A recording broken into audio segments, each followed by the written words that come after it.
The Muslim Thoughts Podcast. Striving for Jannah. Striving for Jannah. Assalamu alaikum wa rahmatullahi wa barakatuh, sisters. Welcome to the third episode of Muslim Thoughts Podcast run by us NW sisters. In today's episode, we are going to be discussing the topic of Muslim identity. We're going to go more into depth of what Muslim identity is and what it means to us, because we feel that in living in the West, Muslim identity is quite warped, it's very misconstrued, and we don't actually know what it is. So we're going to go more into depth about that. But before we start our this week's episode, we are going to give a shout out to our sponsors. Our first sponsor is Darul Faqama, who are an abaya company based in Dubai, who sell really beautiful abayas and modest dresses. They have an online store and they have an actual store in Dubai. So please check them out on Instagram at Darul Faqama. Our second sponsors for this episode is the Olive Orchid Boutique by @Sunnah Wellbeing. And they are selling wellbeing boxes, which include really, healthy and ingredients like dates and different types of teas like lavender, chamomile, black seed, raw honey, and all of the proceeds from the Sunnah Wellbeing box will go, 10% of the proceeds will go towards NW Sisters, inshallah. So those were our sponsors. Now moving on to the episode. In today's episode, we have myself, Ariel, the host. We have Hola, we have Zay, we have Lima from NW Sisters, and we also have a guest speaker today with us, Sister Atia from the States. Yes, assalamu alaikum everyone. Wa alaikum salam. And my son. Yeah, and your son. We do have Sister Atia's son in the background as well. Yeah. Okay. So we're going to be discussing the topic of, like I said, Muslim identity. Who wants to start? What is, or what is not, or what is identity? Come on, guys. What is identity? Okay, our identity, if we're talking about general identity, I guess it's who we try to shape ourselves into being. Mm-hmm. So it's who we, it's the person that from when we're, born, who we're going to develop into, and that's me. So my identity is so on and so forth.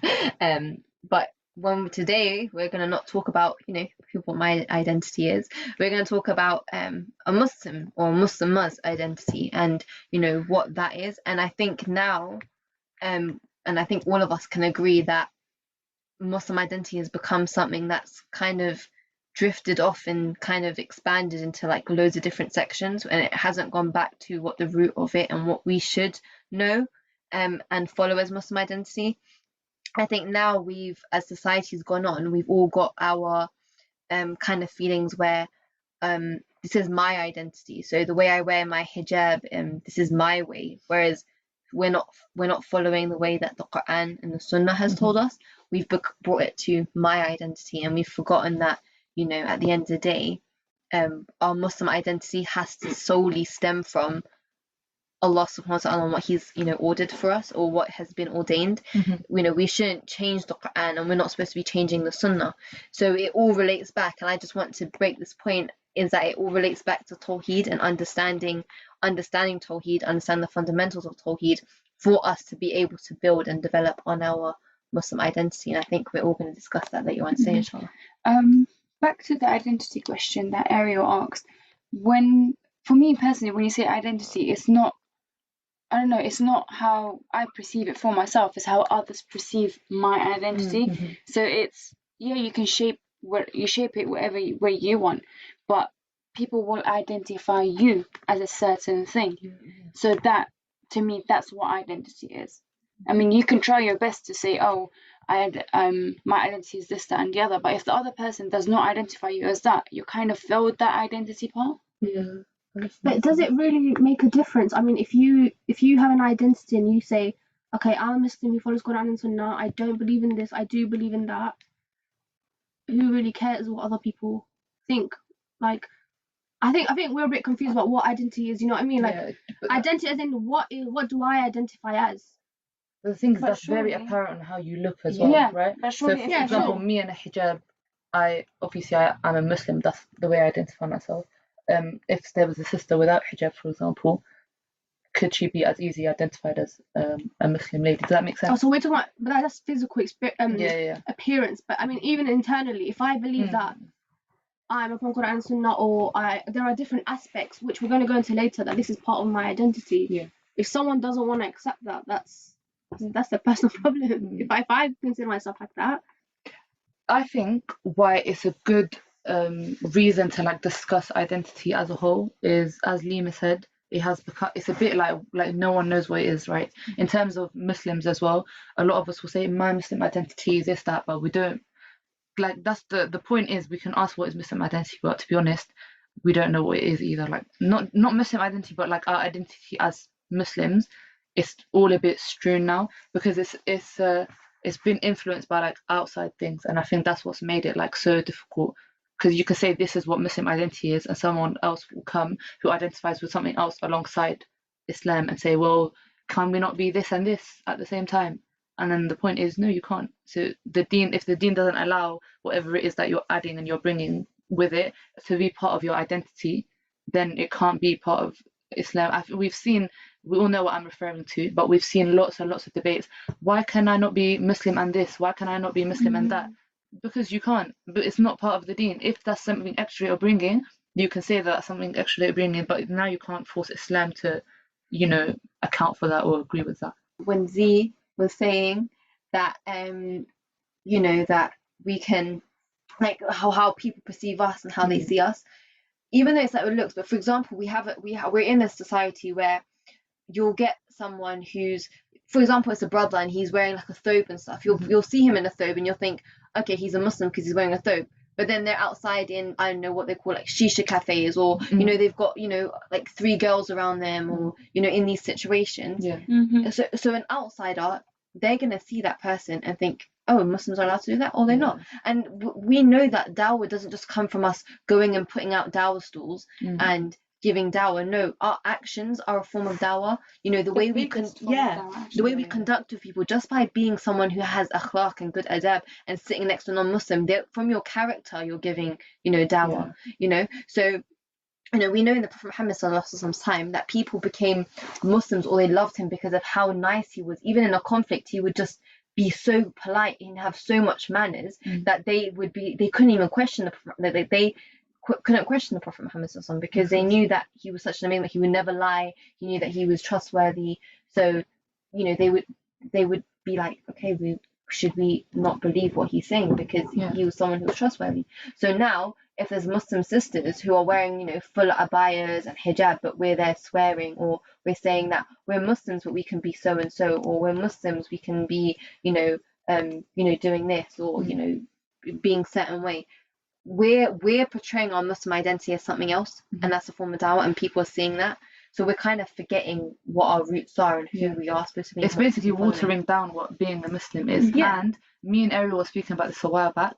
It's really, really had negative effects on people who are reverting to Islam, or people who haven't been practicing and are newly practicing. And what I've seen personally just on social media is that they will take on the way that they see hijab being worn, which is makeup, tight clothing, not the correct hijab at all, and then that's what they think hijab is. So now when they put it on, then they still come with the don't judge me, only God can judge me mindset, but you're not in a correct hijab, which I can't blame you for because you're a revert and that's all you've been exposed to. So at the end of the day, I can't say much, but it's been like 10-20 years ago when people reverted, they were reverting and putting on jilbab and niqab. Now people are reverting and it doesn't reflect in the way they're dressing, just because as Muslims, and it's our fault, we've watered down so much what being a Muslim means, not only in terms of dress, because of course that's identifying, that's what people see, but even in terms of our aqidah, what we truly believe, that is being so watered down that most people, if you ask them all simple aqidah questions, they don't know the answer, they don't know how to answer you, because that's not what deen is to them. Deen is maybe the headscarf, and not the hijab, just the headscarf on their head. That's all the deen seems like to them. Really, that's it. I think in regards to, like we mentioned, reverts and people who are maybe not practicing, but I think general living in the West as a Muslim, what do you guys think? I personally believe it's quite hard purely because our identity, whether it's inner or outer, is shaped by those around us. and different cultures. And I think in the West we have the fact that we are Muslim, or follow the Quran and Sunnah to the best of our ability. We also have our Western culture where we grew up and our environment. We live in a non-Muslim country with non-Muslim people around us, with non-Muslim festivals, and not very halal environment. And then we also have our own cultures, as in our ethnicity, which has a different set of rules. So we literally have rules from the deen, we have rules from the environment we live in, we have rules from our culture. And I think that's what makes it very, very hard. How do we merge those together, but at the same time make sure we're prioritizing our deen? Because it's very hard. Like we were discussing in our last episode, like all of us, how much we struggle because of our culture with hijab and going back home. But you would think it's easier, but it's not. So how do I, and for obviously, if you're a strong enough Muslim and you have the kind of character where you can, sort of defend yourself and make sure you put your deen first with family members or friends, but what if you're not like that? What if your personality is just not like that?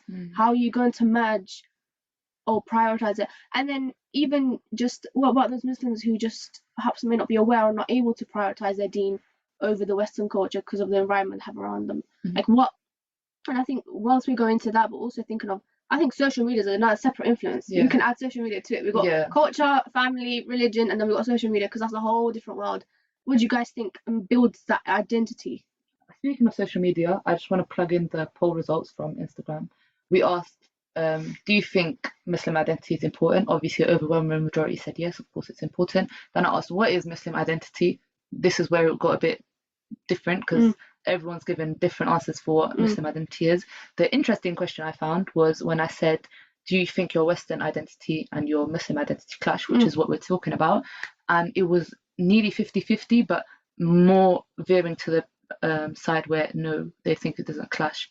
And an interesting thing I noticed, being the person that does the social media behind the scene stuff, is just seeing the people who answered no, Sister Atia being one of them as well, but a lot of the people who answered no, like it was such a mix of people. We had practicing people, and then we had people who, even on their profile picture or their pages, like the hijab wasn't correct, or does that make sense? Or people that it's clear some their Muslim identity is not the first thing that jumps out at you. Their Muslim identity, does that make sense? So I think it's crazy that we think our Muslim identity is not affected, but it really is. We need to go back to the roots of, when you think of a Muslim person in general, take yourself out of the equation, out of the bubble. What do you see someone as? How do you see their character? How do you see their mannerism? How do you see their etiquette? How do they carry themselves? And then put yourself back in that equation. Do you match up with the person you just imagined? So if you do match up, you've got the Muslim identity. But then it depends how you see it though, because a lot of people say Muslim identity, like my iman is in my heart. No, but as a Muslim person, if you just think of a Muslim person, the ideal Muslim but person. Everyone's definition of that is different. True. Clearly, like from what we've seen, everyone's definition of that is different. I mean, the Quran and Sunnah says something, but that's not what everyone thinks. But then you have to say what is the ideal Muslim, and the ideal Muslim is someone that has Tawheed, someone that follows the Quran, someone who follows the Sunnah, and someone who understands their purpose. I feel like it's got to stage when we're talking, like let's say today when we're talking about Muslim identity, everyone has their different situations. Everyone are in different boats. Someone might be a revert, or someone might not know something, or someone might have those clashes of family and social media and whatnot, and how they deal with it is different for each person, because we all have different character traits and different personalities, and how we deal with things are different. But when we're talking about Muslim identity here, it's like, for example, I'm in school, for example, and I'm with a group of girls, and we have different friends in high school, so you might have one girl who's from a more practicing household and another girl who's maybe not so practicing, and then one that's not Muslim at all. They're probably from either Christianity or something else, and there's like 6 girls, and they're doing things, and one of these girls, she needs to go and pray, but her other Muslim friend, her Muslim's like, she doesn't wear hijab properly, and I don't really have to go and pray. She might be the kind that listens to music, and then obviously she's got the non-Muslim factors as well. So as a Muslim girl who needs to go and pray, she might get sidetracked and be told, no, you can go and pray later, it's okay if you miss that prayer, and then her identity becomes theirs, where it's at the end of the day, even if you are in a clique of people, or even if you're in a society where everyone is different, or my family and my culture is different, you kind of need to remember that we're all individual, and that on the day of judgment, we're all going to be judged separately as an individual. Exactly. Like even our mum and our dads, and the people who are, our mum who birthed us, she's not even going to be there for us because she's going to be looking out for herself. I'm going to be looking out for myself. It's basically every man for themselves on the day of judgment. Yeah, exactly. Yeah, and okay, so seeing as we touched on like Western identity and stuff like that, we're only speaking from our side as in the UK, right? So Yeah, so Sister Atia, who is from the States, do you want to go into a little bit more detail about what your opinion is Muslim identity, especially as you live, in America and your experience there? Yeah, so like Muslim identity, I believe that people, they're gonna see you first, so it's like physical. So that's like, being covered, wearing the hijab and everything like that, because you can't really see inside of a person, so they don't really know you and stuff. It's just that they see what's on the outside. So with being Muslim here in America, I've been Muslim, alhamdulillah, I want to say since I was 2, because that's when my Ummi converted and stuff. Yeah, she converted to Islam when she was 18 years old. So she converted, and then we started practicing and everything. And in the beginning, it was hard for her because she converted around the time it was 9/11, and it was a lot going on with that. A lot of people were very cruel, to the Muslims and stuff. So it was hard, but she stayed Muslim, alhamdulillah for that. And so the people who aren't Muslim, they're gonna see you covered from head to toe, and of course you're gonna get stares and everything else. I'm immune to the stares, honestly. I'm like, I've been Muslim for so long, okay, and then now, alhamdulillah, I wear the niqab. So I've been wearing the niqab almost for 2 years? Yes, 2 years. But no one bothers me or anything. And if they do have questions, I try to answer the questions to the best of my ability and everything, because it is okay if you don't know something. You never want to miseducate someone, especially a non-Muslim. Oh my goodness gracious. When I was in high school, I was like maybe 1 or 2 of the only girls who covered. So people would literally come up to me and say, "Oh, you don't have to wear that." And I'm just looking at them like, yes, I do. I'm like, I don't know where you got that from. They're like, "Oh, well, because X and Y doesn't wear, their stuff." I'm like, okay, guess what? I'm Atia, and they them. I was like, right now, they are just being disobedient to Allah subhanahu wa ta'ala. But I said, as Muslim women and girls, we are supposed to cover. Once you get your menses in Islam, that is when you're considered a woman. That is when you're held accountable for your action. That is when you reach puberty. And that is when you have to start covering as a Muslim girl or woman, So that's why I just explained to them. But I'm like, don't let them represent Islam, because that's not right. What's correct is being a covered Muslim woman, because that is something that Allah subhanahu wa ta'ala has commanded. So I'm like, don't let them miseducate you and everything. So I just basically told them the right thing, because that makes them confused. It makes them so confused, because they'll be looking at you like, "Oh, really?" And, "Oh, I didn't know." And I'm like, "Yeah, I know you didn't know, because they telling you the wrong stuff." And you never want to miseducate someone. And that's why it's just, you got to obtain knowledge. Okay. Yeah. So now back to Muslim identity. Yeah, I don't really have a definition for it. I think it's more so of what people see you as on the outside. Like, for example, you're gonna know if a girl is Muslim because we have the cover, like I mentioned. Now, when it comes to the men, sometimes they don't really wear Islamic attire. They wear tight pants, which they're not supposed to be wearing, or sometimes their pants are dragging, which they're also not supposed to be doing. You're supposed to cuff your pants, and you really won't know that a man is Muslim, because Like, he's not wearing the Islamic attire. Like, he's not wearing a thobe. He's not wearing his kufi. He's not wearing an izar. Like, it's just something that he doesn't have. And some people, they really don't know until a male announces, like, hey, you know, I am Muslim because I can't eat this, or, you know, or because I have to go pray or something like that. And they'll probably be like, you know what, dude, I didn't even know you were Muslim.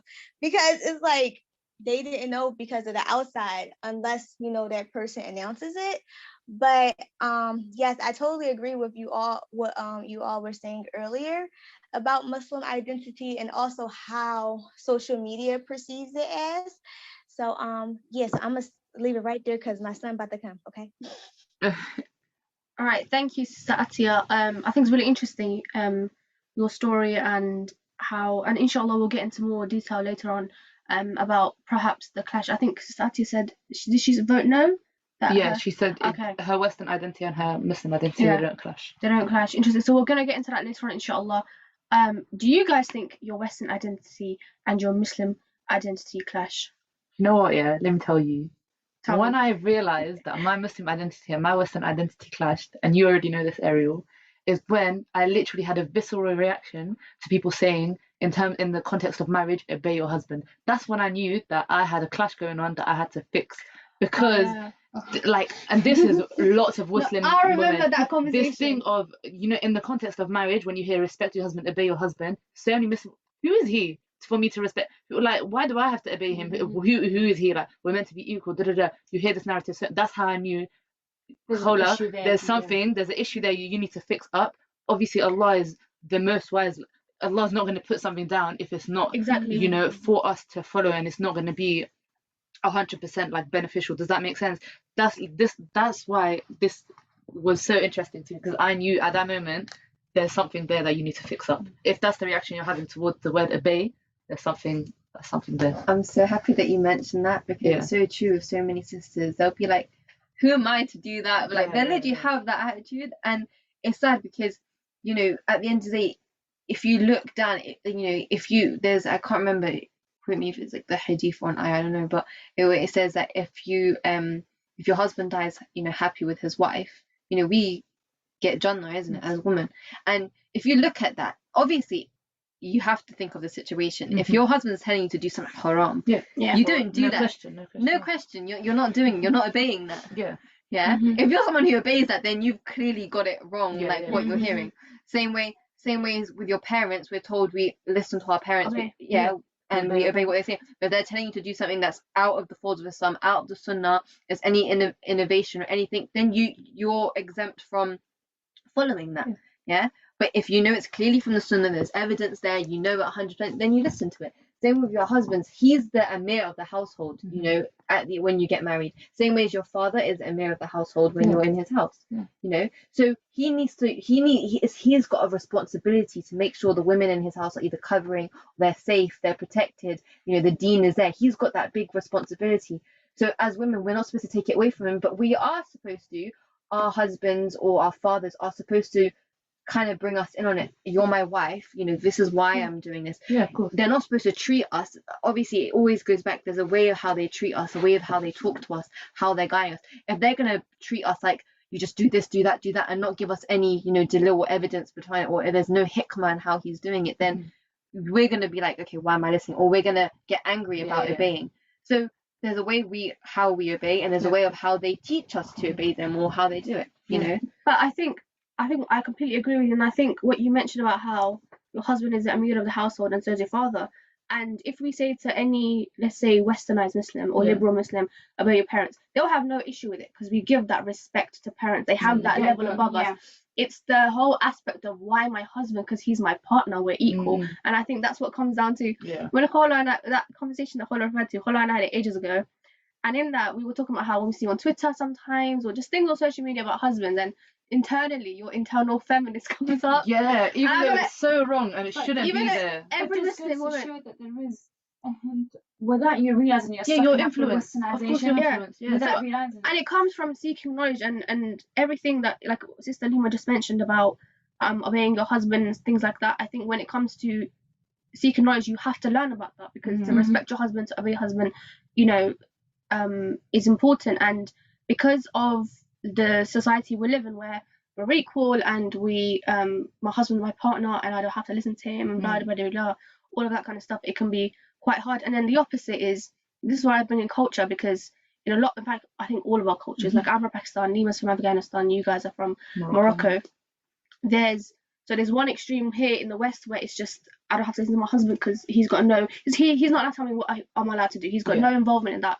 And there's the other one where back home it's, my husband tells me absolutely everything, even if it means living a very, very, very difficult life, or being subject to abuse, or being subject to haram. So your husband's encouraging you to do wrong things, or preventing you from. So I remember this conversation I had with my mum and one of my family members, like back home. She wanted to wear hijab, but her husband didn't want her to, and that's why she didn't wear it. And so I remember complaining to my mum about it. Like, I was like, this is so wrong. Like, it's fun to wear it. She has to wear it regardless. She goes, yeah, but Mum was like, yeah, but that's her husband, so she's doing it to make him happy. And I remember thinking, but there's levels to it. There's levels to it. Like, back home, women can sometimes be so submissive to the point where they are committing haram, or they're just living extremely difficult lives for no reason. And like you said, how if your husband is guiding you to do it with hikmah, to do it with compassion and kindness and respect, back home I just didn't do it. And I think for me, growing up, it's just your culture, your religion, and then your Western, and it's just like, which one's right, which one's wrong? And it comes from what we said, gaining knowledge. If you know your deen, if you know what is wrong, you will know what is right, and that comes from learning it. That's so true, because when I was younger, if we're going back to culture in Afghanistan, it's similar. Like in Pakistan, like certain things, like there's this big rule, like if you don't, like if a woman doesn't clean like this mat in a certain way, like the food mat, how are you ever going to get married? Exactly. Like, culture, blah. But they think about these things, or there's always your husband's going to do this. You're going to clean like that, you're going to cook like that. If you look Islamically, as a woman, we don't have to. Okay, no one quote on this and say that I'm not going to be cooking for my husband and whatnot. But we don't have to. It's not in our job description in our marriage to cook for our husband. Wifey description. Yeah.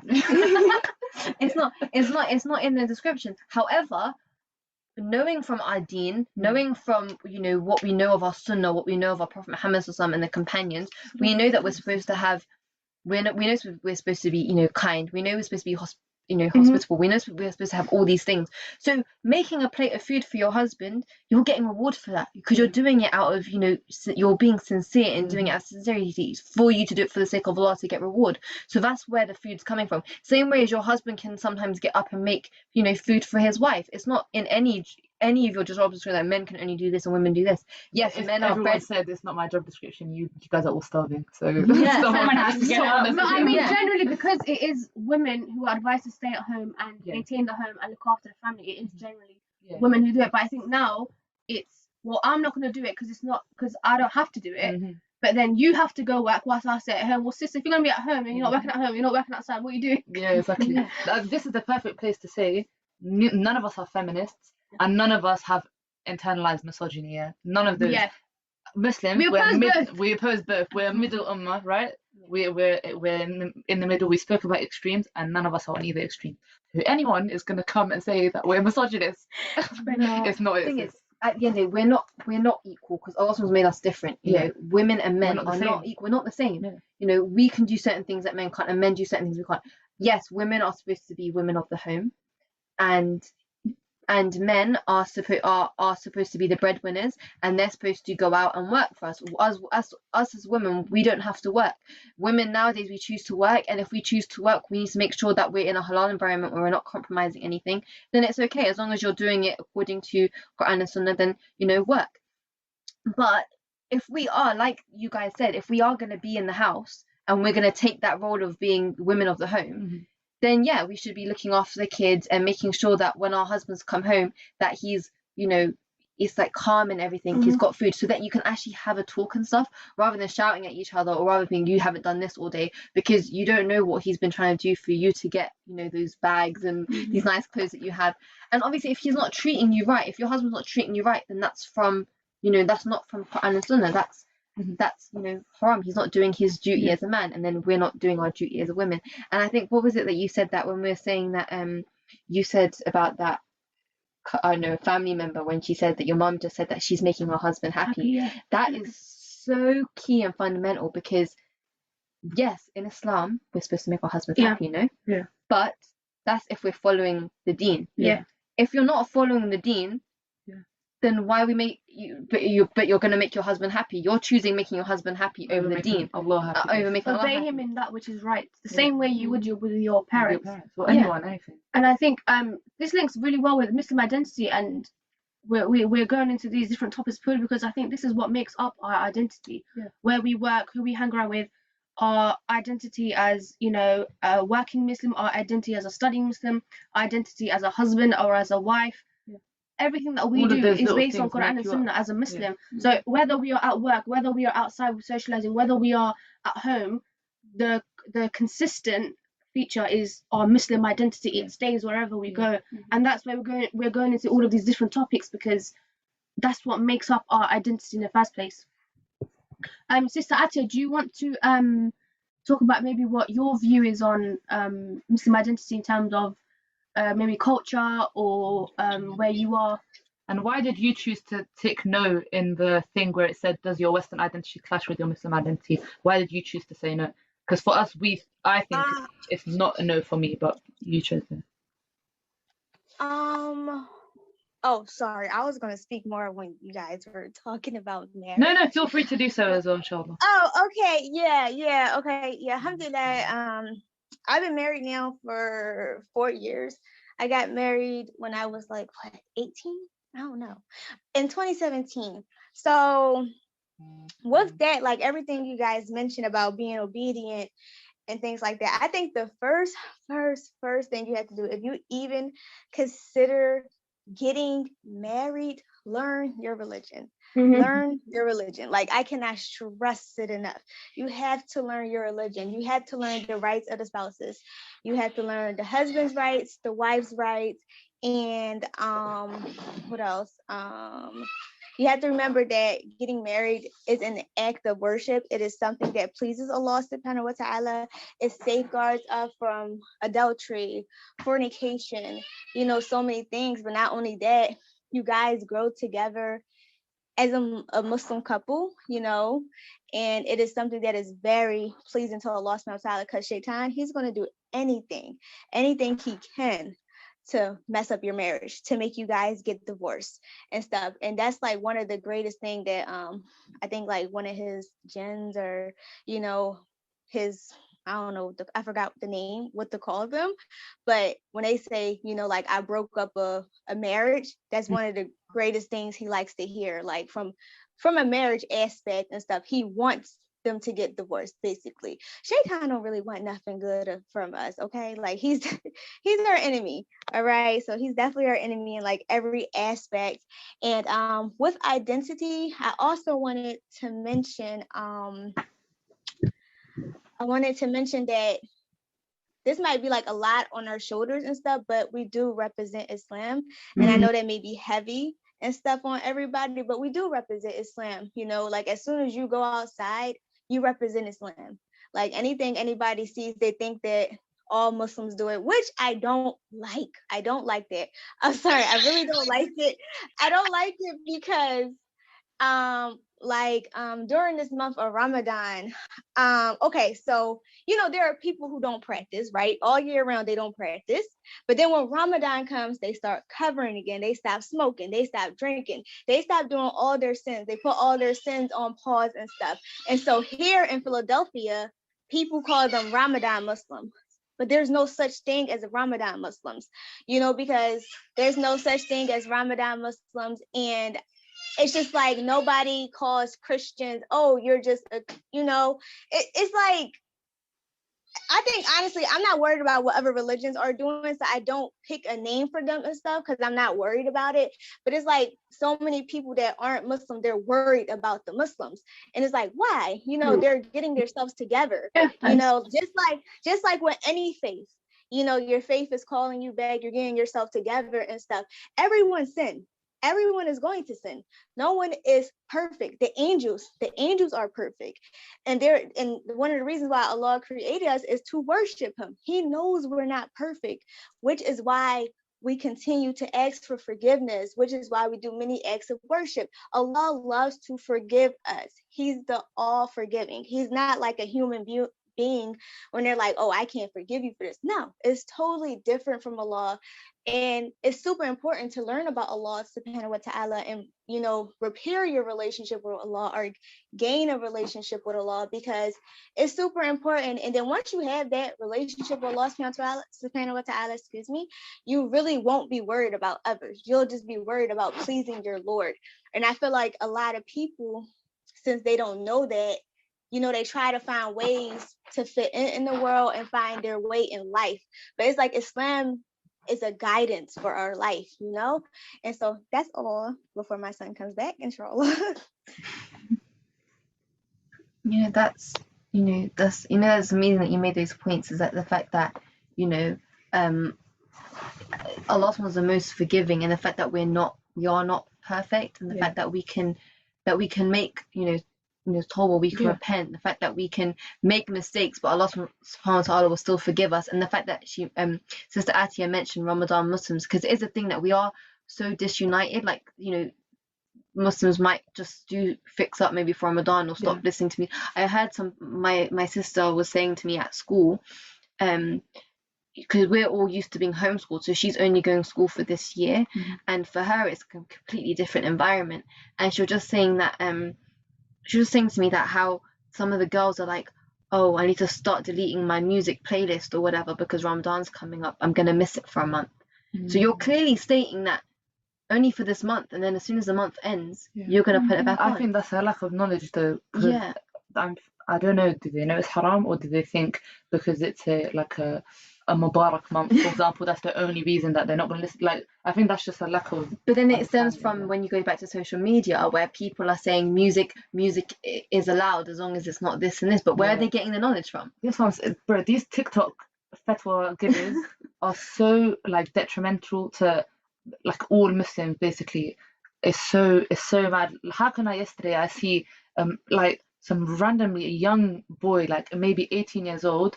First of all, music in the background of his thing, but he thinks because he can speak Arabic, he's able to give fatwa just left, right, and center.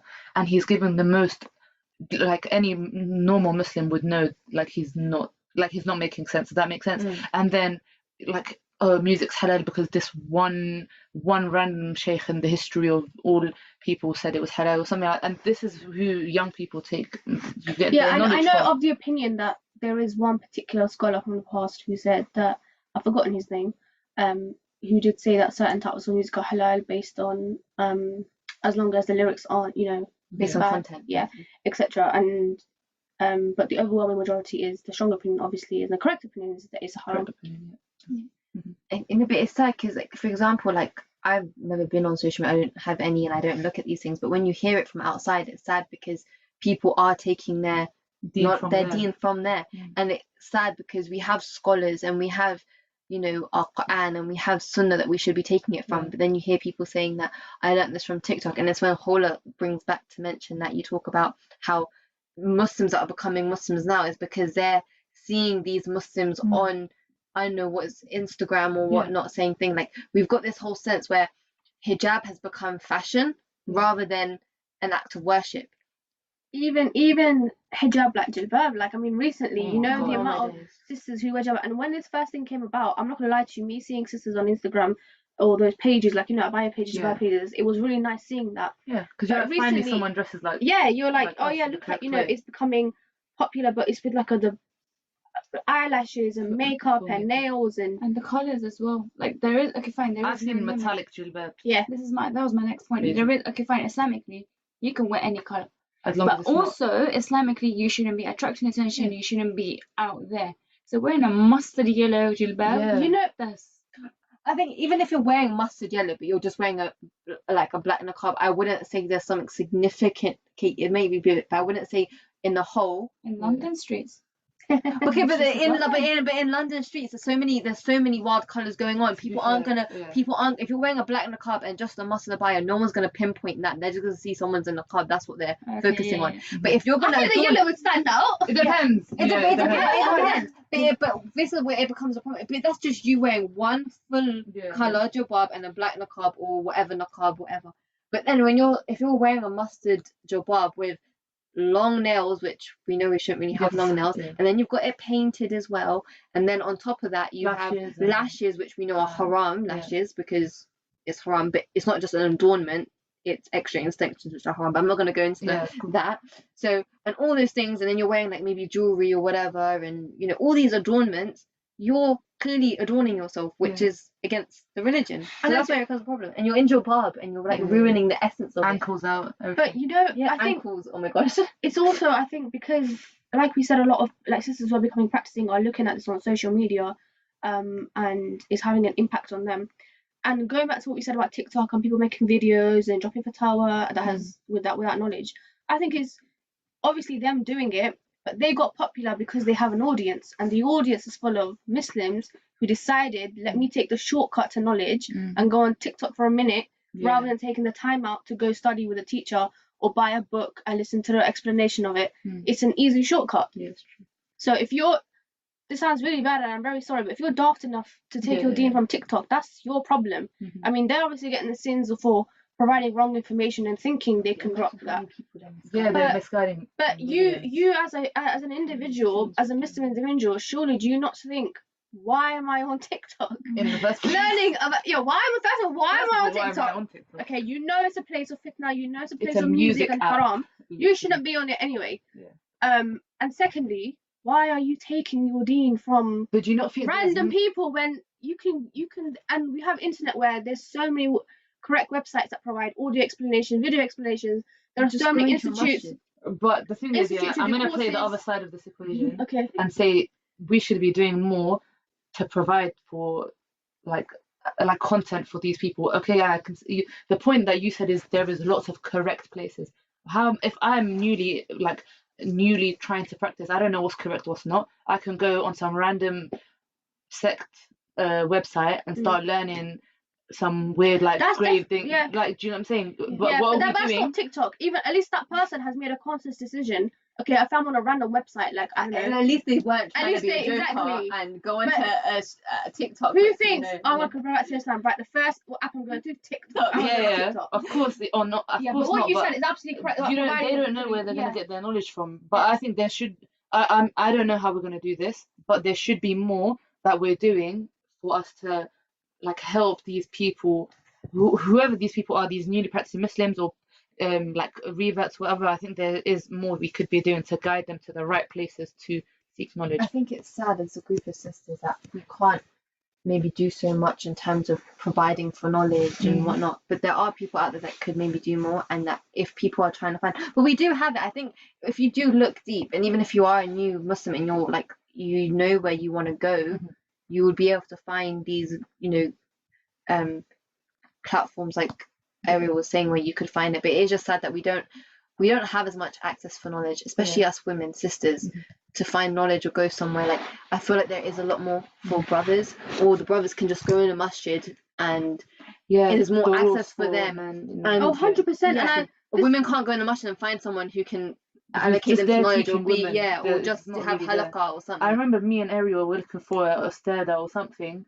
We're ending up having to learn, because obviously you can't just read books and learn that way, because that's probably the worst thing to do. But we were looking for somewhere to learn, so we had to end up going on, you know, for example, like YouTube channels for like Madrasa Maria or like Ustad Abdurrahman Hassan, like those people who are putting content out there, do you get me, for us to learn from. But otherwise it's all online, do you get me, which again is good, it's convenient, but I wish there was a bit more. Yeah, because you know sometimes like when we're watching like both Khaled and I are doing the knowledge college one, and obviously videos are amazing and it's great, we're learning a lot, but if we ever have a confusion, I can't go through the screen and ask a question. Exactly. You know what I mean? There's so many questions that pop up that if you had a teacher in front of you, you can ask questions and they can teach you, and you can ask another question, they can teach you. You can't do that online. It's not the same as as being online.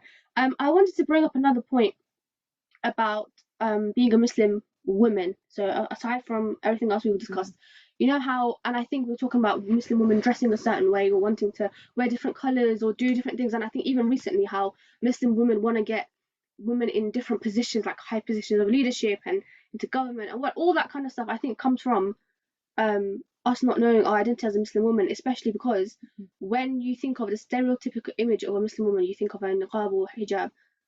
and this is something that used to bother me when I was younger, that we have no personality. Like, we wake up, we pray, we stay at home, we look after our children, and then we go to sleep. To clarify, that's what you think people think of us. No, no. This is not. No, This is not the reality. No, I know, but you know this way it sounds sometimes. You know, there's people who grow up, all those girls, and they'll be like, I do not want to be a housewife. Yes. Yeah. And but it's sad though, because you know the amount of reward that you get for being a housewife. But that's what I'm saying, where the whole mix-up comes. That's what they comes think. from, That's all it is. That's all it is. But remember, for a lot of those women who think that, who are a lot of those who claim they're feminists and they're against that, I can't blame them either. I understand where they're coming from, because their experience comes from culture. And back home, I already mentioned, you know, our cultures are not very forgiving to women.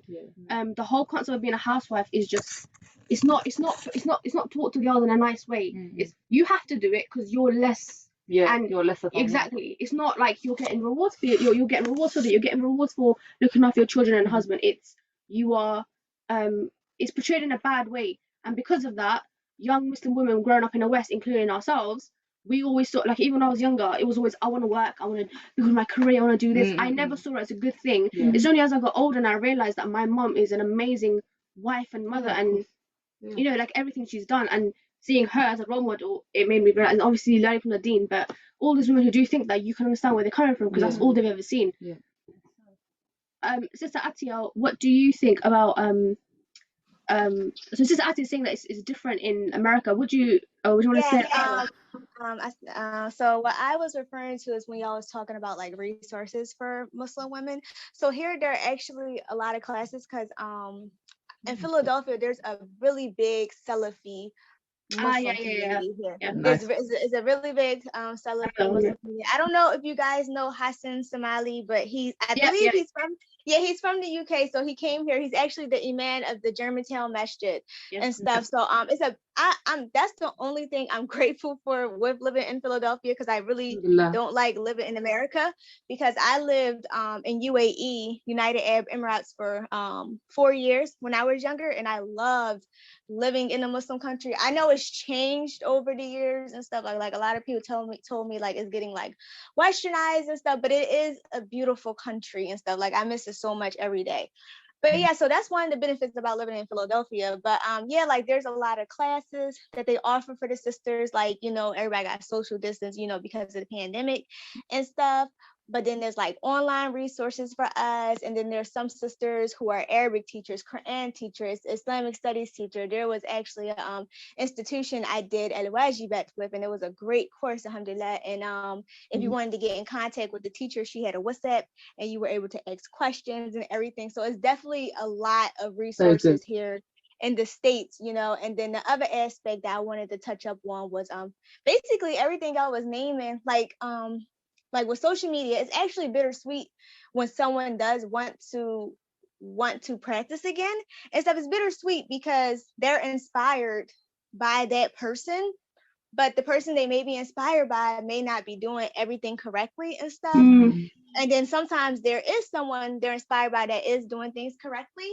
And then with the Muslim woman, and, you know, changing their I guess the perspective of hijab and covering and stuff. Basically on social media, you will see a lot of tabarruj, and it's very, very normalized, you know. And I like, once you start covering, or if you are covering, I just tell sisters, like, listen, you know, like, tabarruj is a destructive sin. You know, it's something that displeases Allah. It's something that the Prophet, peace be upon him, talked about. And also, there's a hadith about saying that those women will not smell the fragrance of Jannah. And it's like, once I read that hadith and really ponder on it, I'm like, like, tabarruj gotta go. Like, it gotta go, because I'm trying to get to Jannah. You know, that is the goal, you know, to be a good Muslim woman, to get to Jannah, to be a good wife, to be a good mom and stuff. And then with being a wife, because I am a stay-at-home mom, I work at home, I'm a young entrepreneur. Allah Mubarak, mashallah. Ameen. And inshallah, we'll be having a second child in June. So yes. So alhamdulillah. So honestly, I love being a stay-at-home mom. I feel like it has such a bad light, especially in America too, because like Yeah, like in the 50s and stuff, that's when all the women were working because the men went to war. So it's like, isn't a bad light here in this Western society and stuff because, oh, they was always working and doing this and, all of that stuff. But in Islam, it's like y'all mentioned, it's these are things that pleases Allah. These are things that, help our husbands and stuff. And, helping your children is great. And we all know that paradise lies under the feet of the mothers. Okay. So when you really educate yourself on certain things, you'll look at it in a different perspective. And then being obedient to your spouse, honestly, because you have to remember, like, it is a relationship, so it's kind of like you both have to listen to each other, like communication. Oh my goodness, communication and compromising is vital. Okay, when you get married, you cannot be stubborn. I was very stubborn when I first got married because I was still young and stuff, but yeah, like compromising definitely did help. So when I say listening to each other, it's just like basically communicating, but people be like, like what you guys were saying, like, oh, you got to be obedient to your husband and all this other stuff, because some people don't want to get married because of that, and it's like, no, it's not like a he's greater than me kind of thing. Like, it's different. It's so different and stuff. And I feel like when you also embrace being feminine, oh my goodness, it helps so much. Like, I learned to embrace being feminine, and I feel like once you learn more about being a Muslim woman, you become more feminine, especially when you go outside. Like, you can't be too loud. Like, you have to be coy. You can still be yourself. Like, trust me, still be yourself, but you carry yourself a certain way. You carry yourself in a very feminine way. And I think it's super important to learn how to be feminine because it'll also help you with being a Muslim woman. And yeah, is there anything else y'all wanted to add? That was all. I just had, when you were just talking and you were just talking, like, I just had this, it just came to my mind. But another thing that can be introduced into Muslim identity is the fact that, with marriages, how some cultures will be like, you can only marry from one culture. I think this kind of shows that your identity is basically, obviously, I understand there are pros and cons to both. Like, I understand that sometimes marrying from your own culture might help in your marriage and whatnot. Easier, yeah. But when you're subjected that my children can only marry, and like, for example, I'm Afghan, so they can only marry Afghan. It's like you're not appreciating the fact that Allah has created all different kinds of people. Yes, different kinds of people that are also Muslim, and you can adapt and build that Muslim identity in the fact that you with someone else and you're being subjected to only. And we know that you've got practicing people in every culture and you've got non-practicing people in every culture. So it's like you're limiting yourself as well to find that good match sometimes. Someone's being open-minded the fact that we are all Muslims, no matter what our skin color is, no matter what exactly. our culture is, no matter if I'm Arab or Asian or English. I don't know. So yeah. Like, here, alhamdulillah, I didn't have to deal with that, and I'm so happy because like I learned from you guys and other people that sometimes their family won't let them marry outside of their ethnicity and stuff. Like, my husband, he's Puerto Rican. Both of his parents are Puerto Rican, so he's Hispanic, and I'm African American. I'm probably mixed with some other stuff, I don't know, but I'm Black. So I just say I'm African American, I'm Black and stuff. And yeah, like, race really isn't a factor here in America, maybe with some other families, but like with my family, with my mom and dad, like, they were fine. They just like when I was looking to get married, I was not worried about what he was. I was worried about, okay, how is he with the religion? How is he going to be as a father? How is he going to be as a provider? These are things that you want to ask, not like what he is. And of course you want to be attracted, to the person that you're marrying, because y'all still need that connection and everything. But yeah, like, that wasn't really a factor for me. And I always just, make dua for others who are going through that, because I'm just like, it's very unfortunate and stuff. And it makes me sad because I'm like, that just sucks, but yes, I just that was it. Yeah, and on that, when I was saying, like, for me, like, even though when I talk about being Afghan and culture. I'm not talking about me and like my own family. I'm talking about like, you know, the extended family that you get. Like alhamdulillah, in my household, alhamdulillah, like we follow like the Quran and Sunnah. Like the fact that we're Afghan doesn't, and our culture doesn't affect the decisions we make.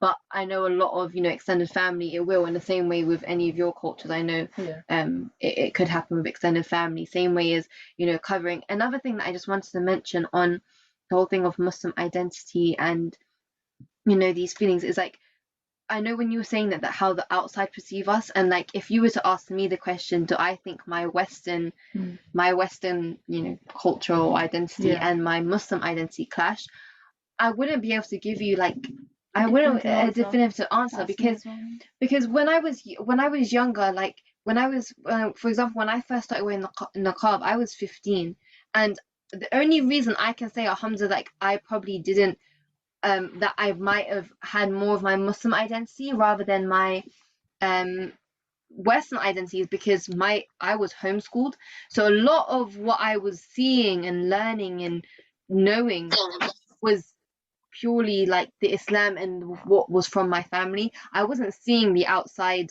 world for how it was, like going to school. I never traveled by myself. I was never alone basically, and even till now I'm 19 and stuff. I'm 20 and I'm 20 now. I'm not 19. I keep saying I'm 19 and it's only been like I'm still stuck 20 for the past 4 years. Don't worry about it. But yeah, I'm 20 now, and you know I haven't you know been that exposed to a lot of things. Like I haven't had social media, so I think that protects me from mixing my Western identity and my Muslim identity. However, when I went to college for like, I was supposed to be there for 2 years, and when I went in, I was 17, 18 for my first year of college, and I went in and I was the only one even wearing proper headscarf. Like if the other girls wore headscarf, their hair would be out and whatnot. So I wasn't only in jilbab, I was in niqab as well. And I was in an area that was so racist. Like I wasn't in London at the time, I was in like Bristol, and that area, like it's like so racist. Like everyone says things to Muslims, and even the Muslims are so segregated. So me coming from London, where I was always around Muslims, and like I can be around Moroccans and I can be around Pakistanis and I can be around Bengalis all openly without caring. But in Bristol, you have Somali masjid, you have a Pakistani masjid, you have a Bengali masjid. No one mixes. Oh, wow. And the masjid that was close to my house was a Somali masjid, so we used to go there to pray Tarawih and whatnot.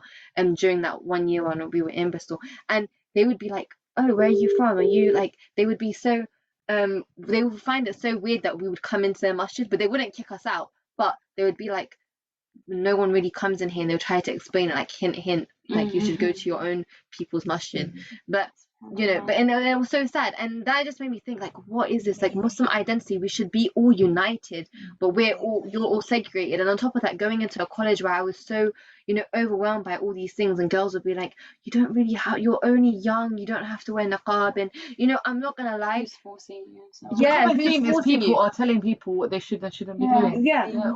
Why? But they're not doing it from like you're telling compassionate or caring. It's just all with evidence. Like you're telling me not to wear it, but where are you coming from in the deen? To Where it tells maintain you their own identity. They actually, as bad as it sounds, they don't care about your identity. They can maintain their own Muslim identity. Because you know what, you covering up takes away from them saying it's fine for me to not cover up. Because then outsider is going to question why is she in a niqab and in a jilbab, and why are you not? And we've been asked this question before, even when I was in sixth form in school.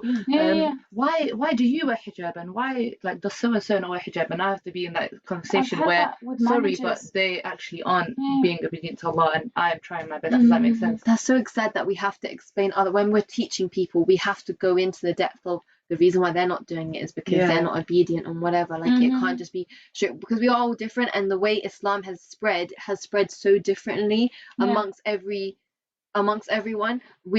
Everyone practices Islam differently, but why is Islam being practiced differently? Like I'm allowed to wear turbans, or music is halal 1 minute, but then it's we know that it's not halal. So, You or go down people to the coming up with roots. their own things. Yeah. Yeah. Yeah, I've seen people. I've mentioned this before to you Mhm. guys. Just people say that, for example, I don't pray. I write letters to Allah. Like that's a Oh thing. no, I- don't. What? don't Wait. do that. They what they do? They write They letters and write burn letters it. to They write Allah. letters to It was Allah a instead BBC of. documentary. What was Yeah, it yeah. called? It was called. That I don't remember, but there was a is BBC documentary was that like about Where all was that? types of. wow. I write letters Wow. to Allah and I I'm burn them. sorry. Then That No, is a I remember first. this interview with. That is a first for me. I've Join the never team on that heard one, that sis. before. Yep. Oh my goodness. That's what I'm saying. Okay. When we speak about Muslim identity, that's what Wow. people think their identity is. Remember- All these different Yeah. ways of practicing. This is- That This is shouldn't very be. funny, but there was this.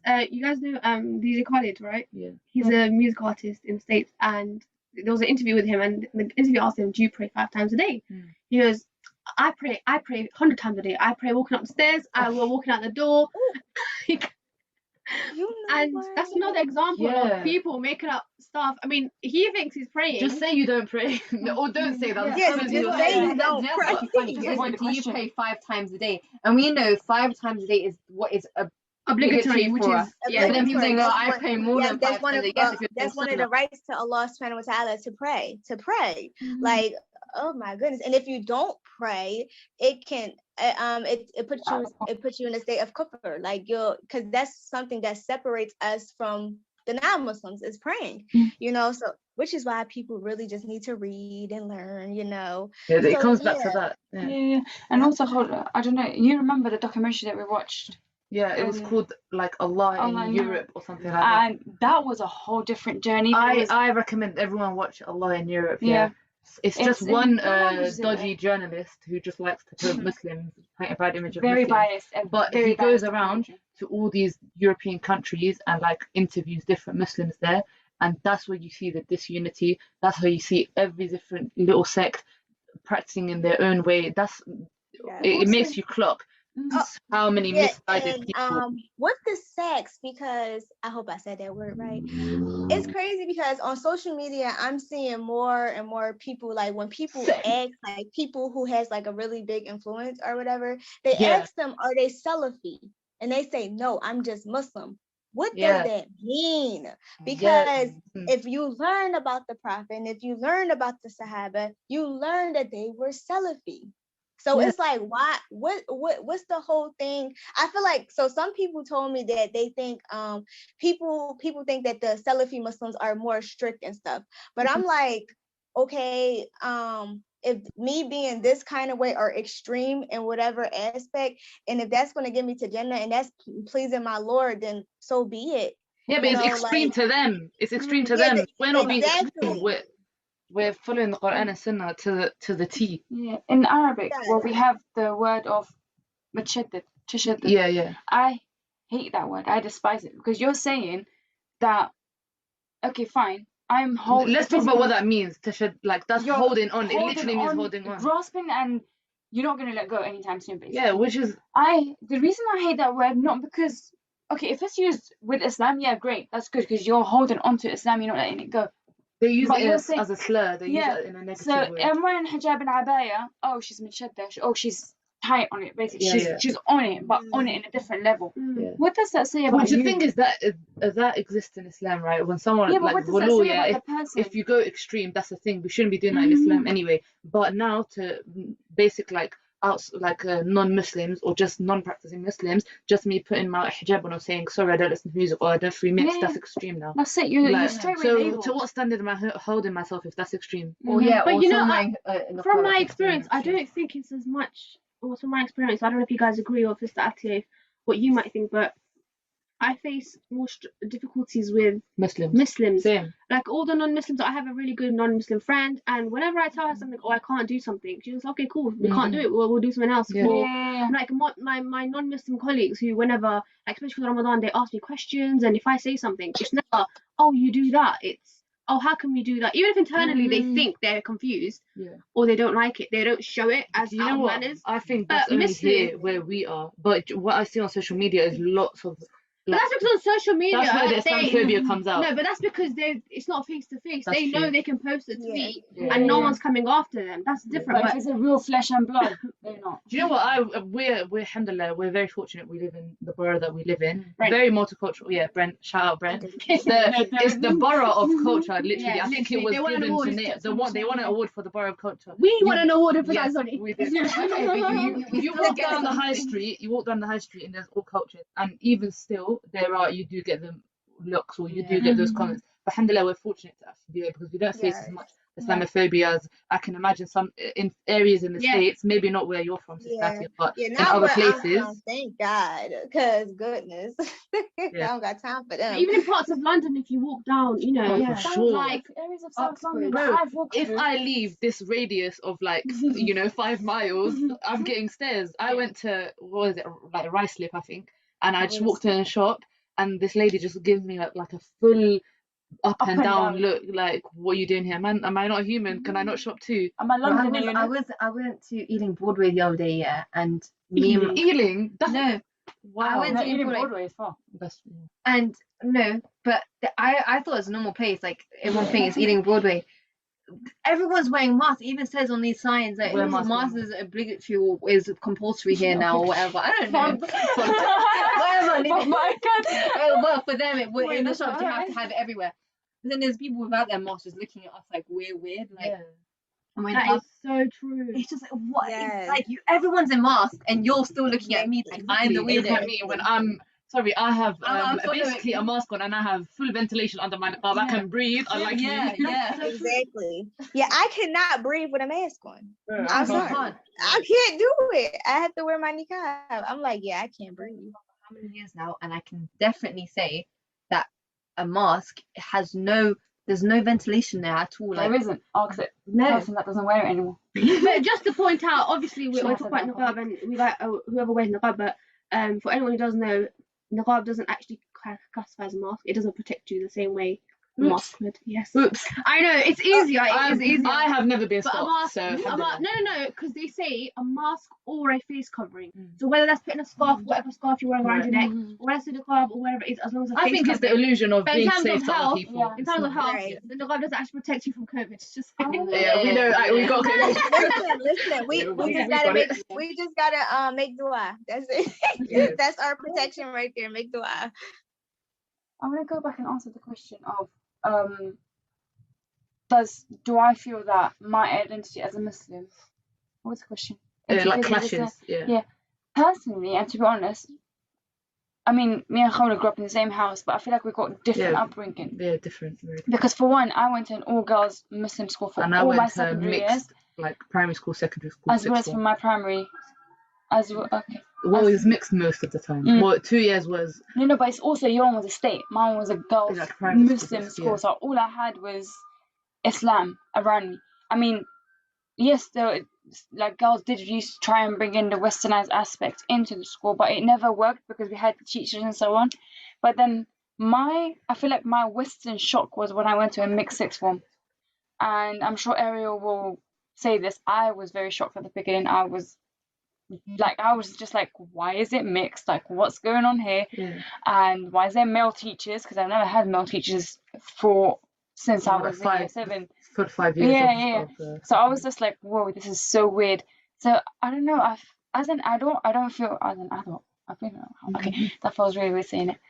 I don't feel like it interferes with it as much as I contain it. I control it. Like I know when it does mix and when not. But the struggle is when you're at work, for example, and certain topics do come up. That's when you're like, how do I avoid this while maintaining my Muslim identity, if that makes sense? Yeah. And Like not compromising your deen, basically. yeah, not putting myself in a compromising position where I'm not compromising my job as well as my deen. Like you have to find that middle ground and balance, but also prioritizing your deen. Now, but in what a do you safe do way. when a Muslim child comes up to you and says, "Miss, my birthday today"? Have a good day. Full Because stop. aren't we as Muslims we're meant to enjoying good and forbid evil? But you can't. So, but you can't say to You a can't. child, you So- can't be preaching at a child. You Does that can make just sense? say, "Oh, that's nice." That's nice. I hope you have a good day. That's literally all I say. I don't know what to say. No, I said, oh, how old are you? Yeah, Yeah, I not don't older, even say yeah. like that. But the thing is, very awkward conversations happen with children. One of mine, she will go on her. If we didn't stop for a lesson, she will talk for 2 hours about her whole life. Obviously, I'm not gonna confidentiality in that. I'm not gonna say her religion and stuff. Don't lose your But yeah, alhamdulillah, I'm not gonna lose my job. But like the stuff that she comes out with, and in front of other children, I'm like, what am I even meant to say to this? Because now a child can listen to that and like be influenced by some of the stuff you're saying. Like, am I meant to stop you? I don't know. Like, it's just very tricky with children and Yep. like Hence, as a job and stuff. my kids are getting homeschooled. Exactly. And they're not going to 100%. school. I think we're all lucky because we're all in education. So if we ever decide to homeschool, we have Yeah, that we have advantage. expertise, alhamdulillah. That we're familiar with the curriculum and resources and stuff like that. Who else wants to talk about whether or not their identity? I mean, I've said I think it does clash, Right. and not because I think not like not very like obviously clashing, but I think Western ideas do Deep down, seep through. No matter how much of a front you put up, alhamdulillah, I try my best. Obviously, we all try our best to practice and stuff, Area, you haven't answered. and we try to seek knowledge to like limit the amount of like bad influence that it has on us. But no matter how much you try, you're gonna have Western influence. Yeah, like you said, I don't think there's a definitive answer you can say, because at the end of the day, we're still young. We're young. We're still kind of trying to practice our religions and trying to do it the best as we can to fit what we would perceive as the Muslim identity. Yeah, you're young. We're old right now. No, but you guys are still young. You guys are still young. We're not mid-20s. We're not old. We're not young anymore. You're still mid-20s. We're the teenagers. I'm 20s. Hold on, and Lima here are 19. No, she's 20. Oh, okay. Oh, No, you're 20 now. I turned 20 a couple of months. Okay, basically, I am the had a mental youngest. breakdown. I'm the Let's just youngest say that. here, and I get reminded of that very, very often. Like, oh, you're always the baby. You're the baby. You're this. Where does Sister Right. Atia fit in this? Yeah, where are you on the? Yeah. I'm 22. Okay, Oh, that works. Middle point. Oh, so that's Yeah. Yeah. 19, 20. I think like We have a definitely range of. with being married young, like I already knew like my identity and stuff. Like I will say when I was younger, it's always hard when you're younger, like my goodness. But once I got married, alhamdulillah, it's like I discovered my identity a bit more. I got better, alhamdulillah, like I learned more about the religion. My spouse, he was helping me learn more. And then there were just different aspects and stuff. And with being westernized, I don't think it's terrible to it's positive and negative, honestly. There's some positive aspects and there's some negative aspects, but I really just try to have the religion guide me through everything, and stuff. And I question everything, not with the religion. I'm saying like in general, like saying like things if like, is this permissible? Like just from the simplest things, waxing, for example. I'm like, is that even permissible? Because we as Muslim women, we still have to be covered up to an extent. Like you can't wear like really tight stuff in front of girls and everything, even if they're Muslim, because you have to cover certain parts of your body and stuff. And so I'm like, with waxing, you got somebody right here all up in your business, and then now they about to wax you and stuff. I'm like, is that even permissible? So that's one of the reasons why I don't wax. I was only thinking about waxing because I can't see my girl no more, the belly and stuff. So it's hard and stuff. So that's the only reason why I was thinking about waxing. And then me and my husband, we had a conversation about it. And he was like, no, it's not permissible. Because there's a woman seeing your private part, not for medical reasons. Because everybody didn't want to get into, but what about when you give birth and stuff? Okay, you pushing the baby out. You're not getting waxed. Different, obviously. You're not getting waxed. You getting waxed is something that's like something easy. And you for have you. other choices. Yeah, exactly. And you have other choices. You can wax yourself. You can shave. You can actually wax yourself. Like you can actually wax yourself. There are some people who do that. It is painful, they say, but they get it done. Instead of going to a waxing place. But that's just, an example I wanted to give about like just asking about things, because it's so important to ask and learn. And I've been that way since I was younger with my parents. I always asked them. I always had questions and stuff. And I also want to say that your parents, they play a huge role with you being Muslim, because they're the first people you know. They're the first people you see, your mom and your dad. And alhamdulillah, for my parents, may Allah reward them.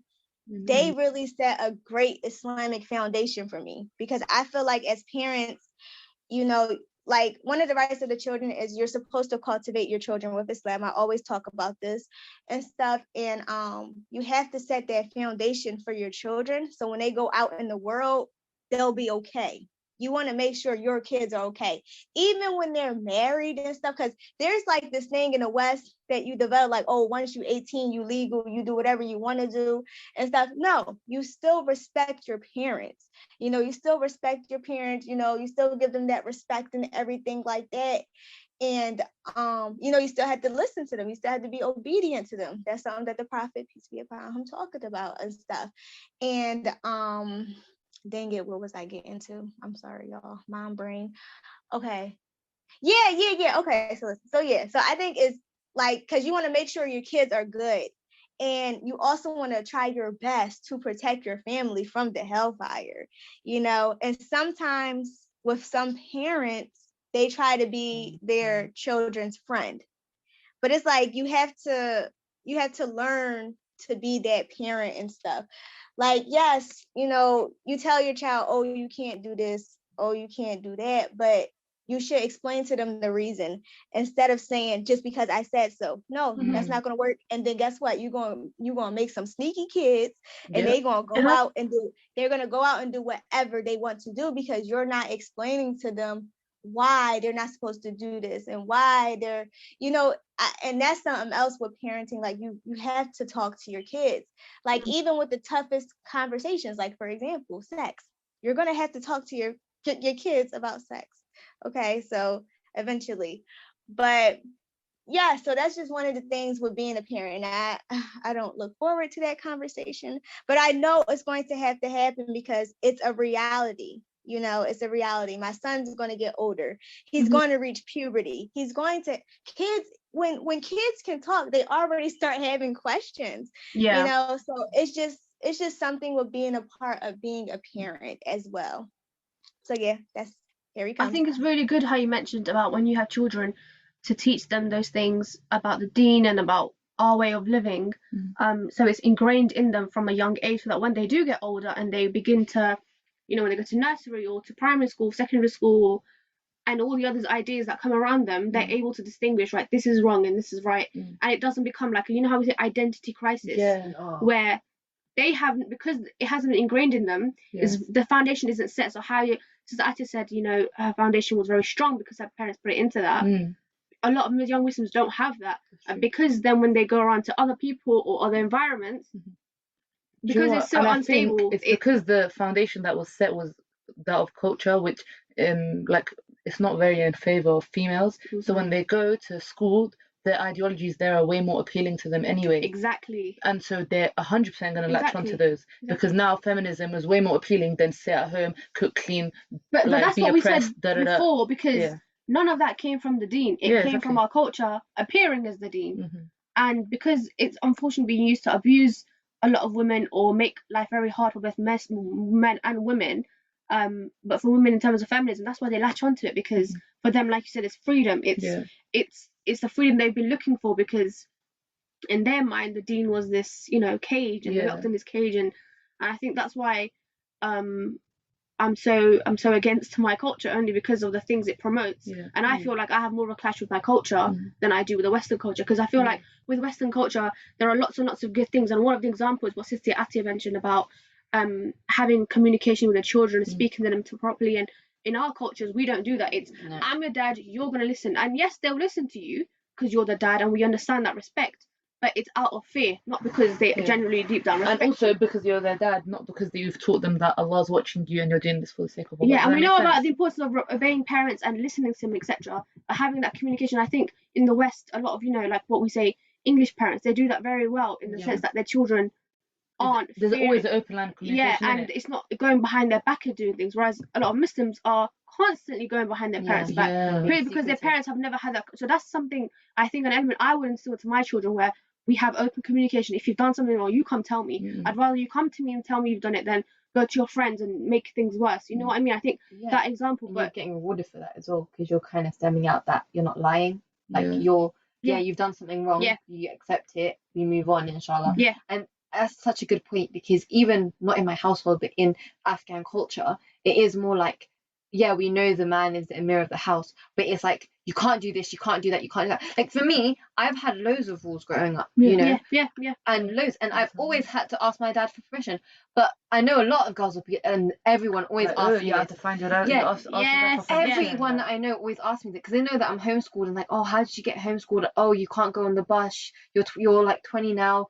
You're 19. You've never gone on bus or train by yourself, or you don't go to work by yourself and you get dropped off. Yeah, I do. Yeah. But the way it happens in my family is not my dad, you know, barking orders saying, oh, you can't go on this.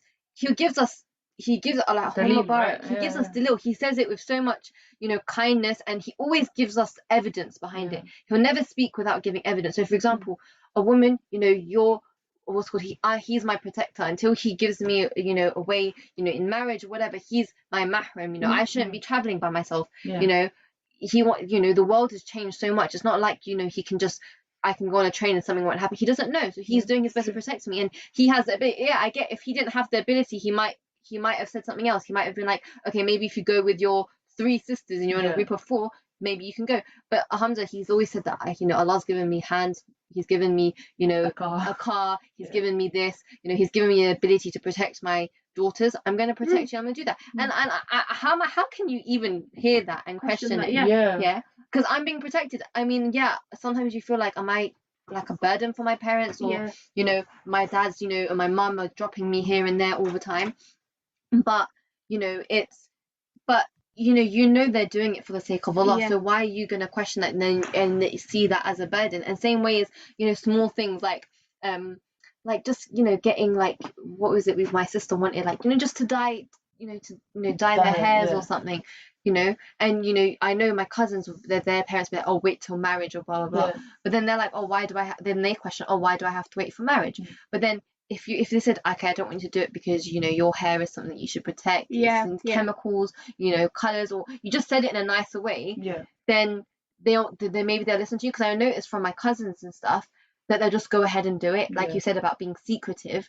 They'll just go ahead and dye it, you know, do the dyeing and whatnot, and just do it. But I guarantee if you go to your parents and you try to explain to them and you talk to them, they're not gonna start like making a big deal out of it. They'll sit you down, they'll try to explain. Even my sisters, for example, obviously, like, they're young, but they'll come and ask me, oh, Khola, can I, like, do this or whatever? Like, alhamdulillah, they're asking for permission, right?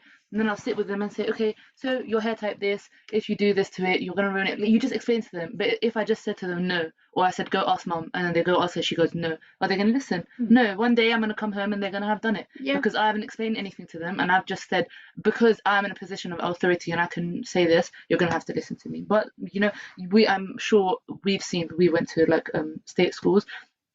A girl will come in her hijab and a skirt, she'll change in front of the school gates, take her hijab off, take her skirt off, wear her trousers, whatever. As soon as her dad comes, picks her up, or she has to go home, her hijab's going back on, her makeup's coming off, and her skirt's going back on. What type of a life is that? And you're doing that for the sake of your parents, not Allah. Like, that's so sad. Exactly. Like that. When girls are doing that in secondary school, they are obviously very, very young and they're teenagers. And I think at that point is where we mentioned about when your foundation isn't strong.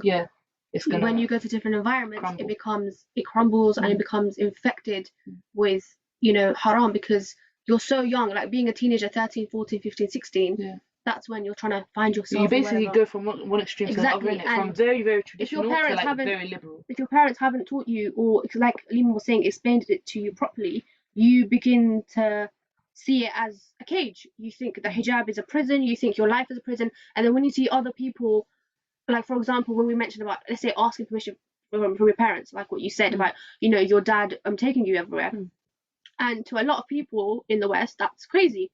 They're just like, why? And even things like growing up, I would always ask my parents for permission. Wherever I went, I would ask, and my friends wouldn't always say, like, yeah, I just told my dad, or I just told my parents. And even, like, coming to iftar today, because we're having iftar together, I asked my dad, I was like, can I go to my friend's house for iftar? Because it was late, you know.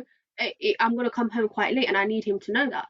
Whereas a lot of people, it's sort of like very weird oh, why do you still have to ask your parents? Why do you still have to do that? And when obviously we're adults now and we're, you know, alhamdulillah, a bit more firm on our deen, and we understand that and we respect our parents. But if you're young, you don't see it from that angle. You see it from like, I'm being oppressed because you think you're being oppressed because, and that's what they'll have you believe, that you're that's being exactly. oppressed. And they've gone through it before us. Like, have you ever heard your parents say the expression, I've walked in your shoes? Like, I've walked in your shoes, like, I don't want you to make those mistakes, or I've learned from that, don't do it. So they have the wisdom, like they have wisdom, and they're trying to share their wisdom for us to not make the same mistakes. And at the end of the day, a lot of people say that you learn from your mistakes, but sometimes Islamically you just don't want to go through certain mistakes. Of course, you just don't repeat want mistakes. you just don't want to repeat those. And like in your general life, fine, you're gonna make some mistakes, whatever, that might not be sins, just general, like not understanding this or that. But there's some sins, like as we said, destructive sins. They're gonna stay with you either your whole life, or you're gonna find it hard to come back from doing that. Some are addictions. Like, you don't want to do that. You don't even want to step foot near it. Do you get me? And one thing I can definitely say is, when you were saying that, like, when, you know, young girls in school and whatever, literally me being homeschooled, when I said I went to college and it was a 2-year course, I was only at college for 6 months. Like, only 6 months, and I had to basically go to the head of whatever my course and say, I want to do it from home. I want to do the course still, but I want to do everything from home, distant learning. And alhamdulillah, she was so kind and let me do it from home, because it wasn't something I usually did in that school, but she let me do it because I just couldn't handle it. It was like this big culture shock for me. It was like I just felt all the fitna around me. You know, there was people trying it. They saw a girl in niqab and jilbab and was like, you know, let's just do whatever we can to like mislead her. And I was like, you know what, I want to be a part of this. And you know what, and I was like, the shaitan, you know, I wasn't ignorant to think the shaitan wasn't going to get the better of me. I'm perfect and whatever. No, I knew very well that if I stayed there any longer, shaitan could have probably got the better of me. And I just didn't want that. And this stems from, at the end of the day, your main Muslim identity is from fearing Allah. Like, you know, when Sister Atia was saying how she was just saying that she's always questioning everything. That's so fundamental, because that means you're God conscious. It means you fear Allah. The fact that, okay, you're worried that if you're doing that, are you falling into sin? The fact that you want to gain knowledge to take you out of ignorance. This is where Muslim identity comes from. The fact that you're doing everything you can to make sure you're being a Muslim, rather than being just you, or rather than you being what society wants you, rather than you being ashamed. Because most people in my position will probably be ashamed that, oh, she couldn't handle college for 2 years. No, I couldn't. I couldn't handle college. And you found a solution and it works for you, and you're in the same position as anyone else would be if they were in college. And I just wanted to quickly mention for anyone who's listening, obviously we are talking from our perspectives and our lives and our experiences, and alhamdulillah, many of our experiences, our parents have been great in instilling the deen into us and communicating with us and teaching us well. But I know that many parents out there unfortunately do not do that, and that's why their children feel that way.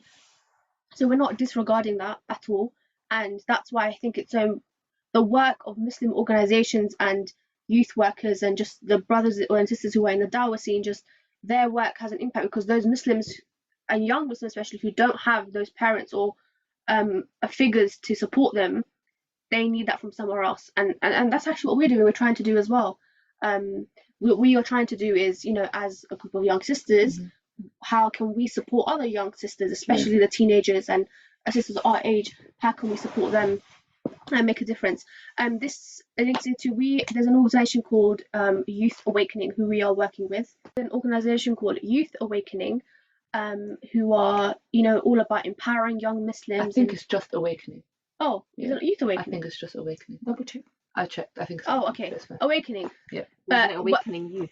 No, I thought it was something youth as well, but I just checked. The email sign off is just Awakening. Okay, so the organization is called Awakening, but because they're all about the youth, we got confused. But it's called Awakening, and they're all about the youth and empowering young Muslims, and you know, just literally what we spoke about today. It's literally, if you have an opinion or you think that what we spoke about affected you, they literally have a Google form where you can fill out like what type of help you need with your Muslim identity, how you can like try to, I don't know, like balance between living here in the Western culture and then your Muslim identity as well. Yeah. So they want us to basically, our listeners, if you're living in the West, or like even if you're not, basically just try to like fill in their Google Forms sheet, because it like helps them to gather enough information about the struggles that the youth are facing. And what they want to do is reach out to people of knowledge and like ask them, so this is our petition, or this is our Google form that we've signed, this is the struggles that the Muslim youth are going through,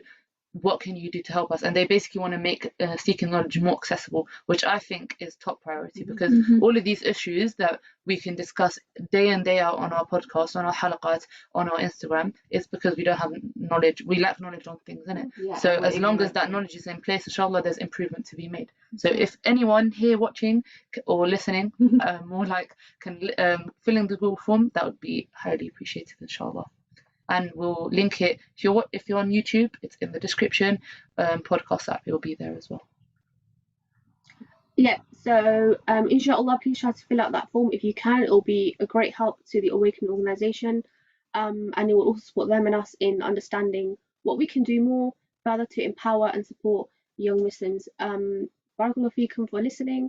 Inshallah, you benefited, and we'll see you in our next episode, inshallah. And thank you to Sister Atia from the States for joining our podcast today and giving her input. And it was really interesting to see another perspective. The differences in cultures, even though we're both in the West, but clearly there's huge differences in about England and London and the States. So Jazakallah khair, Sister, for joining in. Yeah, so we will talk to you all again in the next episode, inshallah. Inshallah. All right, assalamu alaikum.